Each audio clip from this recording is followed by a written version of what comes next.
इसके बाद हमारी एक बहन है गुलाब अली, सवाल कर रही हैं, अस्सलाम वालेकुम मुफ्ती साहब, मेरा सवाल ये है कि नमाज़ पढ़ने के बाद जानमाज़ को सीधी तरफ से नहीं रखना चाहिए क्या? प्लीज़ जवाब ज़रूर दें। वालेकुम अस्सलाम वरहमतुल्लाहि वबरकातुहू। देखिए, जानमाज़ है, आपने जिस पर नमाज़ पढ़ी है तो वो कोई एक कपड़ा ही, उसकी कोई ऐसी फ़जीलत नहीं है और ना ही उसकी कोई ख़ास ऐसी अज़मत है कि उसको जो फ़ोल्ड करने का या उसको उठाने रखने का तरीक़ा हो, है वो एक कपड़ा है। अलबत्ता उस पर आप नमाज़ पढ़ते हैं तो उसको पाक, साफ़ रखना और जो है उसको सलीक़े से रखना, हर चीज़ वैसे सलीक़े से रखना चाहिए, लेकिन क्योंकि हम उसको अल्लाह ताला की इबादत के लिए इस्तेमाल करते हैं, तो कुछ ना कुछ उसमें दूसरे कपड़ों से तमीज़ पैदा हो जाती है। उसकी दूसरे कपड़ों के मुकाबले में कुछ ना कुछ जो है अज़मत तो हो ही जाती है, उसकी अहमियत, कि क्योंकि वो नमाज के साथ उसका राब्ता और ताल्लुक़ जुड़ा हुआ है, तो हमें उसको पाक रखना चाहिए, साफ़ रखना चाहिए सलीक़े से। अब यही उसको कि सीधी तरफ से नहीं रखना चाहिए, तो जैसा मैं समझ पा रहा हूँ तो उसको तरीक़ा मोड़ने का ये होता है कि इस तरह से जानमाज़ है तो आप उसको इस तरह फ़ोल्ड कर लें, तो ऊपर का जो हिस्सा होता है वो ऊपर वाले हिस्से से मिल जाता है, बाहर जो 2 तह आती हैं वो अंदर का बाहर का हिस्सा होता है जो ज़मीन पर टच होता है, और यही तरीक़ा भी आम तौर पर। अब इन्होंने शायद ये पूछा होगा कि सीधी तरफ से कि इसको ऐसे कैसे रख दिया जाए, तो अगर किसी ने मना किया होगा तो इसलिए भी कि अगर आप जिस पर खड़े होकर नमाज़ पढ़ रहे हैं, रुकू सजदे कर रहे हैं, उसको आप ऐसे ही खुला मतलब ऊपर का साइड ऐसे ही रख देंगे, उस पर डस्ट, धूल, मिट्टी वगैरह कुछ भी लग सकती है, और बाज़ मरतबा जो है छिपकली, चूहे वगैरह भी उस पर गुजरते रहते हैं तो गंदगी लग सकती है। इससे बचने के लिए, इस चीज़ का जो इम्कान है, इससे बचने के लिए उसको सीधा तय ना किया जाए, बल्कि जो तरीका है कि उसको फ़ोल्ड कर लिया जाए, फिर उल्टी तय की जाए, ताकि डस्ट और गंदगी जो ज़मीन की भी है या किसी कीड़े मकोड़े का अगर उस पर से गुजरने का खौफ है तो ऊपर से ना गुजरे, नीचे की साइड से गुजरे। अलबत्ता अगर कोई उसको इस तरह से फ़ोल्ड करता है तो कोई हर्ज नहीं, कोई गुनाह की बात नहीं है। लेकिन मैं जहाँ तक मैं आपके सवाल को समझ पाया हूँ तो मैंने जवाब देने की कोशिश की है। अगर कुछ और आपने सवाल किया हो, कुछ और अगर आपकी बात का मतलब हो तो आप उसको वाज़ेह लिखें, फिर इंशाअल्लाह उसका जवाब दिया जाएगा। इसके बाद हमारी बहन सवाल कर रही हैं, अस्सलाम वालेकुम भाई, मेरे चेहरे पर साइड में ब्लैक स्पॉट्स पड़ गए हैं और वो और गहरे होते चले जा रहे हैं, पता नहीं क्या हो गया है, राइट साइड पे ज़्यादा गहरे हैं, प्लीज़ दुआ करें, कोई अमल बता दें कि ठीक हो जाए, जज़ाकल्लाह। तो दुआ तो करते ही हैं, दुआ हम आपके लिए करते हैं और तमाम व्यूवर्स से कहते हैं कि दुआ करें कि अल्लाह रब्बुल इज़्ज़त इनके चेहरे पर जो दाग है, जो इनको परेशान कर रहे हैं, इनको अल्लाह रब्बुल इज़्ज़त बेदाग बनाए और इनकी इस बीमारी से इनकी हिफाज़त फरमाए। दूसरी बात ये कि आप अच्छे डॉक्टर को किसी को दिखाएँ, ऐसा होता है बाज़ औक़ात जो है देर में जो है शिफ़ा होती है लेकिन हो जाती है।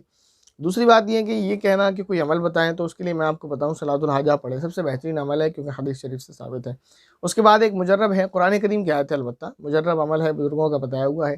कुरान करीम की आयत है जो सूरह बकरा में पहले पारे के अंदर, मुसल्लमतुल ला शिय्यता फ़ीहा, ये आयत जो है इसको आप पढ़ें, इसको पानी पर दम करके पिएँ, और जो दवा आप इस्तेमाल करें जो भी, उस पर भी ये पढ़ लें 2-3 मरतबा, 3 मरतबा तो कम से कम उसको पढ़ कर इस्तेमाल करें, इंशाअल्लाह जो है सेहतयाब होंगी।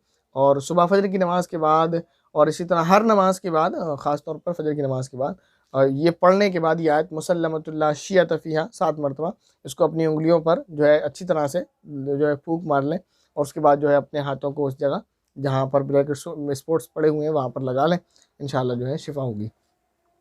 इसके बाद हमारे भाई शाहरुख सवाल कर रहे हैं, मुफ्ती साहब जी अस्सलाम वालेकुम, मैं सलमान अली, अच्छा नाम आईडी शाहरुख, नाम सलमान, मंगलोर से, मैंने आपकी बहुत वीडियो देखी हैं, मैं पहली बार सवाल कर रहा हूँ। नंबर 1, नमाज में अगर है हल्की सी झपकी या नींद आ जाए तो क्या नमाज ख़त्म हो जाएगी? नहीं, अगर नमाज में झपकी आ जाती है, आप नमाज पढ़ने नियत बांधे हुए, उसमें झपकी आ गई, आप गिरे नहीं तो नमाज आपकी बाकी, गिर गए तो फिर ख़त्म हो जाएगी, मसला नहीं। इसी तरह अगर कोई आदमी जो है सजदे में है, उसे हल्की सी नींद आ गई और जब उसकी आँख खुली तो उसको मालूम है कि वो उसकी हथेलियाँ ज़मीन से नहीं छुली थीं और बिल्कुल सुन्नत के मुवाफ़िक सजदे में था, तो अगर वो सो भी जाएगा तो उसकी नमाज़ ख़राब नहीं होगी। लेकिन अगर वो खिलाफ़ सुन्नत सजदे में था कि उसकी हथेलियाँ ज़मीन से टिकी हुई थीं या बाजू मिले हुए थे या ज़मीन में वो चिपका हुआ था और इस हालत में वो सो गया, नींद आ गई उसको, तो उसकी नमाज़ फ़ासिद हो जाएगी, यानी उसकी नमाज़ ख़त्म हो जाएगी, उसको दोबारा नमाज़ पढ़नी होगी। इसके बाद दूसरा सवाल है इनका, जब अज़ान का जवाब देते हैं तो मस्जिद के बाहर क्या कहना चाहिए और मस्जिद के अंदर क्या कहना चाहिए? सिंपली जो अज़ान का जवाब जिस तरह मस्जिद के बाहर दिया जाता है वही अंदर भी देना चाहिए। यानी अज़ान होती है तो मुअज़्ज़िन कहता है अल्लाहु अकबर, अल्लाहु अकबर, वो जब खामोश हो जाए आपको भी यही कहना है। जब वो कहे अशहदु अल्ला इलाहा इल्लल्लाह, वो खामोश हो जाए तो आपको भी यही कहना है। जब वो कहे अशहदु अन्ना मुहम्मद रसूलुल्लाह, तो जब वो खामोश हो जाए फिर आपको भी यही कहना है। जब वो कहे हय्या अलस सलाह, हय्या अलल फलाह, तो इसमें आपको दोनों इजाज़त है। अगर चाहें तो आप जवाब में हय्या अलस सलाह, हय्या अलल फलाह भी कह सकते हैं और अगर चाहें तो ला हौला वला कुव्वता इल्ला बिल्लाह भी कह सकते हैं। मैं आपको बताऊं, लोग ये समझते हैं कि कलमा कोई भूत भगाने के लिए या किसी बुरी चीज़ के सुनने पर है। ऐसा नहीं है, बल्कि हदीस से ये साबित है कि अज़ान के कलिमात के जवाब में ये भी कहा जाता है। इसका मतलब ये होता है कि नेकी की तरफ ले जाने वाली और गुनाहों से बचाने वाली कोई ताकत नहीं सिवाय अल्लाह रब्बुल इज़्ज़त के। तो क्योंकि मुअज्जिन कह रहा है नमाज की तरफ आओ, कामयाबी की तरफ आओ, तो नेकी की तरफ बुला रहा है, तो हमारी कोई हैसियत, कोई औकात, कोई ताकत नहीं है। अलबत्ता अल्लाह रब्बुल इज़्ज़त हमें ले जाएंगे तो हम जाएंगे, तो ये कह लेना चाहिए। इसके बाद जब मुअज्जिन कहे अल्लाहु अकबर, तो आपको वैसे ही करना, फिर ला इलाहा इल्लल्लाह तो आपको वही कहना है। तो चाहे आप मस्जिद के अंदर हो तब भी यही कलिमात कहेंगे, मस्जिद के बाहर हो तब भी यही कलिमात कहेंगे। इसके बाद हमारे भाई सलमान अली सवाल कर रहे हैं, मुफ्ती साहब जी अस्सलाम वालेकुम। वालेकुम अस्सलाम। मैं सलमान अली मंगलोर से। अच्छा, ये शाहरुख अली के नाम से भी सलमान अली, सलमान अली के नाम से भी सलमान अली। खैर, नंबर एक, सवाल नंबर एक, रोज़े की हालत में अगर थूक मुंह में चला जाए तो क्या रोज़ा टूट जाएगा? अपना थूक अगर इंसान के हलक में चला जाए तो उससे रोज़ा नहीं टूटता। लेकिन ये गलत तरीका है कि इंसान जो है बलगम निकाले मुंह से और उसको फिर मुंह में रखा रहे, या इसी तरह अगर जो है थूक भर ले मुंह में, तो गलत तरीका। लेकिन अगर किसी का थूक आया या थूक है और उसने निकल लिया तो उससे रोज़ा नहीं टूटता। इसके बाद सवाल है हमारी बहन जीनत अली का, कह रही है अस्सलाम वालेकुम। वालेकुम अस्सलाम रहमतुल्लाह। इन्होंने एक सवाल किया, उसको मैं काट रहा हूँ और मैं इनसे कहता हूँ कि इस तरह के सवाल इस तरह नहीं करना चाहिए जिसमें किसी की इज़्ज़त पर हर्फ आए, जिसमें किसी की तौहीन हो। तो जैसे ओपनली आपने लिखा है, मसला लिखना चाहिए, रिश्तेदारी, ताल्लुक़ और कौन है उसकी तरफ इस तरह इशारा नहीं करना चाहिए, बेहतर नहीं है।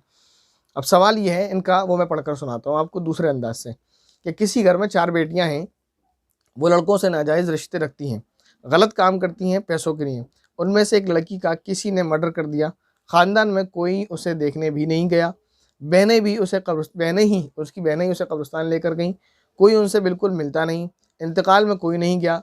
क्या ये सही है? क्या हम उसके लिए, लोगों ने जो किया वाक़ई वो सही है? ऐसे लोगों को तो कोई भी अपने समाज में नहीं रखेगा जिनके इतने गंदे काम हो कि पैसे के लिए वो इस तरह का काम करें।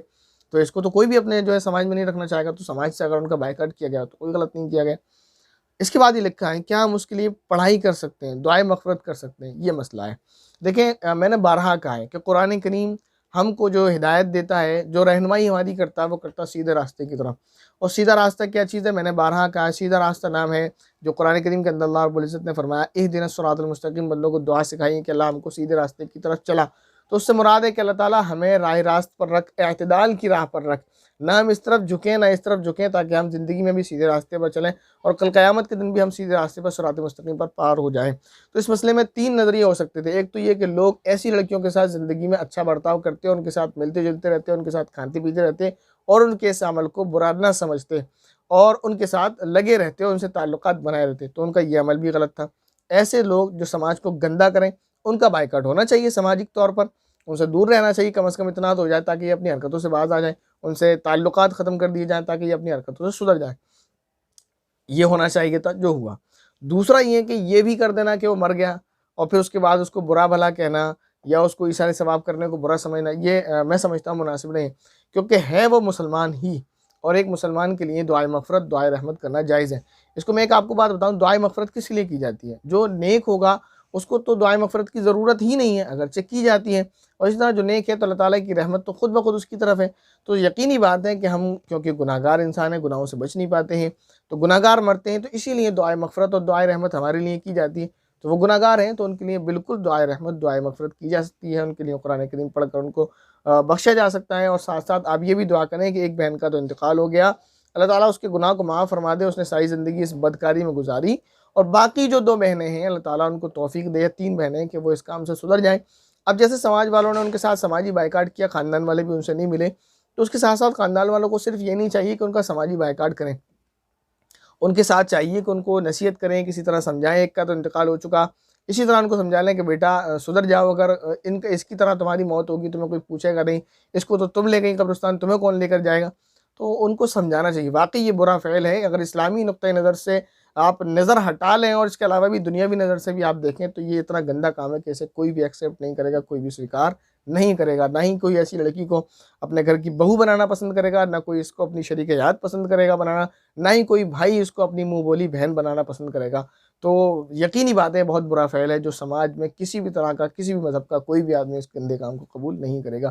तो उसको समझाना चाहिए कि इस हालत में तुम्हारी दुनिया भी बर्बाद है, क़यामत में आखिरत भी तुम्हारी बर्बाद है। तो अगर वो सुधर जाएँ तो बहुत बेहतर है, वरना जो मर गई है उसके लिए साले सवाब आप कर सकते हैं। इसके बाद हमारे भाई हैं मोहम्मद सलीम, वो सवाल कर रहे हैं, अस्सलाम वालेकुम रहमतुल्लाहि व बरकातुहू, क्या लड़की का नाम मदीना रख सकते हैं? मदीना नाम रखना कैसा है, जवाब इनायत फरमाएं।